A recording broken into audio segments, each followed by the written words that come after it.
सत श्री अकाल बच्चों। अज शुरू करते हैं आप कल जो असी कराया सीगा profit not for profit organisation का पहला चैप्टर कराया सी, सॉरी पहला टॉपिक कराया सीगा। हालांकि वो ज़्यादा इंपोर्टेंट नहीं गा और इंपोर्टेंट जोड़ा है वो अज तो शुरू होता है।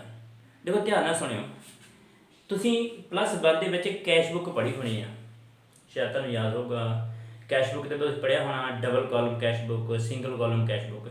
दरअसल की आ एक सिंगल कॉलम कैश बुक है जो तुसी +1 च 11 च पढ़ी सी, डिफिकल्ट नहीं सी। ये की होंदा आ कि देखो ये मैं एक क्वेश्चन लिख दिता है। देखो पहले समझो कि होंदा की है, रिसिप्ट एंड पेमेंट की चीज़ होंदी है। रिसिप्ट का मतलब है पैसा आया, पैसा आया कित्थों कित्थों आया कोई फर्क नहीं पैंदा, किदों आया कोई फर्क नहीं पैंदा। मान लो हुण मान लो 2020 का साढ़े को पैसा इनकम आई, मान लो कि 2019 की आई, 18 की आई, 2021 की आई, 22 की आई, कोई फर्क नहीं पैंदा। सानू सिर्फ और सिर्फ ये देखना है कि पैसा आया कित्थों। पहली गल रिसीप्ट का मतलब है कि पैसा कित्थों आया, नंबर 2 और पैसा गया कित्थे, यानी रिसीप्ट की होया है प्लस वो पेमेंट की हुई है। सब आ गया, कोई डिफिकल्ट चैप्टर नहीं, बहुत ही ईजी आ।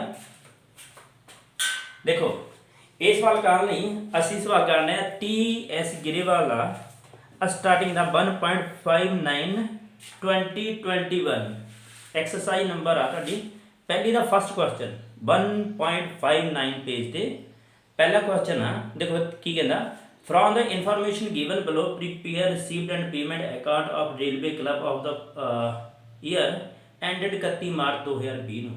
ठीक है, हम ध्यान ना देखो, सिर्फ इधर ध्यान देखो, बहुत सिंपल टॉपिक है। देखो सब तो पहले देखो 1 अप्रैल में शुरू होता है तो 31 मार्च में खत्म होता है। पहले देखो कैश इन हैंड कितना है, तो सब तो पहले इतने लिखांगे टू बैलेंस BD की लिखा है कैश इन हैंड, थले लिख देना कैश इन हैंड। कितना कैश इन हैंड कितना अपने को 4390 साढ़े को पैसा सी। दूसरा देखो सब्सक्रिप्शन का मैं कल भी दस मतलब देखा, पैसे आए मतलब चंदे के रूप से आए, मतलब टोटल पैसे क्लब के कोल किन्ने आए तो किन्ने आए अपने को सब्सक्रिप्शन आई। इतने लिखना, सॉरी इतने 2 भी लिखना, टू सब्सक्रिप्शन कितनी आई हैं, सब्सक्रिप्शन कितनी आई है देखो 37600 37600। अगला आगे देखो डोनेशन का मतलब होंगे दान, मतलब दान आया कहते तो कितना आया देखो डोनेशन, इसे लिखना टू डोनेशन कितना आया डोनेशन देखो 8000, इतनी लिखा 8000 राइट। नेक्स्ट उस बाद लिखा एंट्रांस फीस, इसका मतलब भी पैसे आए, इतने लिखे to entrance fees. Interest fees नहीं है, एंट्रांस फीस है, यानी कि जिन्ना आप किसी क्लब में शामिल होइए वो बड़ी फीस, दाखला फीस जिन्हें पंजाबी कहेगा। एंट्रांस फीस कितनी है अपने को 4300। उस बाद अगे की है रेंट रिसीव होया फॉर क्लब हाउस, यानी क्लब हाउस लई जिहड़ा रेंट है वो रिसीव होण दिया है। देखो कितना होण दिया है 5250। मैं सिर्फ आह लिखण दिया, आप तुसीं आपे लिख लो। इसे लिखा टू रेंट रिसीव कितना होया रेंट रिसीव, बोलो रेंट रिसीव होया 5250। ठीक है जी। उस तो बाद देखो ये तो सीगा पैसा जो रिसीव आया, गया कितना नंबर 1 इलैक्ट्रिसिटी चार्ज, इतने लिखना बाय इलैक्ट्रिसिटी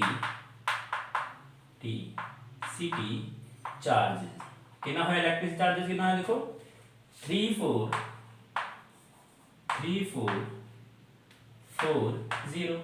अगला किया टैक्सेस पेड, इतने लिखना बाय टैक्सेस पेड। टैक्स कितने पेड कितने देखो, टैक्स असी पेड कितने है ਤੁਹਾਡੇ 490, इतना है 490।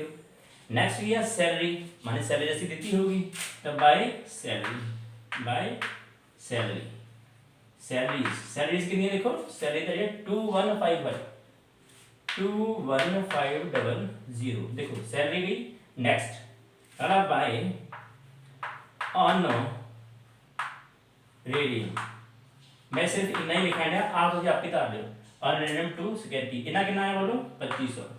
ये मैं तेन कल भी दसिया थी की हुंदा, मान लो कि आपां किसी बंदे ने बुलाया, उन्हें कहा वाल तुसीं जो कोविड-19 थोड़ा बोलो, वो बोलने के बदले जो पैसे लऊगा जो आप रिस्पैक्ट करते जो भी पैसे दईए उन्हें कही आप ऑनरेरियम। नैक्सट की इंटरस्ट रिसीव्ड ऑन इन्वेस्टमेंट, असीं इन्वेस्टमेंट की उत्ते की होया इंटरस्ट रिसीव होया कितना होया बोलो 2950, तेरा मतलब पैसे आए, ਇਹਦਾ मतलब ਕੀ ਹੋਇਆ पैसे आए, कितने आए पैसे आए कितने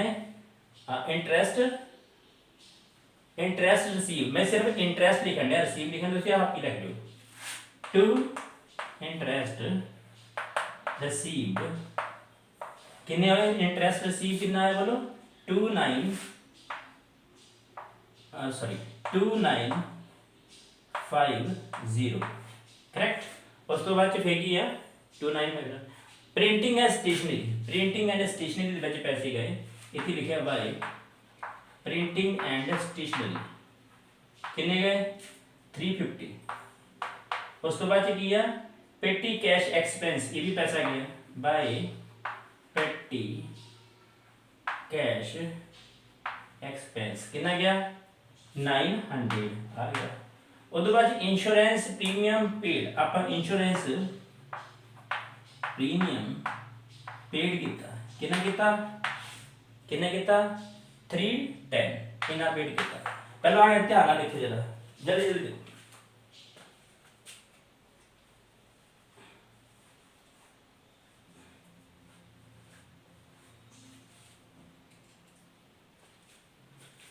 हो गया मैंने पूरी उम्मीद है कि तुम समझ आ गया हो। दोबारा देखो जो पैसा आया वो इधर, जो पैसा गया वो इधर, करेक्ट। हुण देखो अगे एंड च किदां करना, देखो इनू जोड़िया इनू ऐड किया, इनू ऐड करके आए 62490 करेक्ट। अच्छा उस तो बाद से ਇਹਦੇ ਵਿੱਚੋਂ ਪਹਿਲਾਂ ਆ ਮਾਈਨਸ ਕੀਤਾ, फिर आ माइनस किया, फिर आ माइनस किया, फिर आ माइनस किया, फिर आ माइनस किया, फिर आ माइनस सारे माइनस कितने नंबर 1 नंबर 2 देखो तेरे टू बैलेंस बीडी और इधर लिखेंगे बाय बैलेंस सीडी और इतने की लिखा कैश इन हैंड, इतने भी लगा दो cash in hand, cash in hand, cash in hand. अच्छा जो ਇਹਦੇ ਵਿੱਚੋਂ 62490 ਦੇ ਵਿੱਚੋਂ ਆਪਾਂ ਸਾਰੇ ਐਡ ਕਰਕੇ ਲੈਸ ਕਰਾਂਗੇ।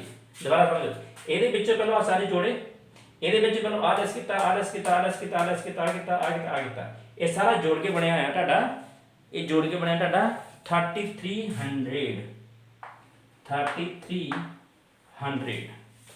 ठीक है जी, सॉरी 1000 बस इतने जो हैगा वही इतने लिखता 62490 बस हो गया ठीक है। और कल करेंगे आप इनकम एंड एक्सपेंडिचर, कल इनकम एंड एक्सपेंडिचर करेंगे। तब तक लिए ये दोबारा देखियो, कोई टेंशन है कि मैंने दस्यो।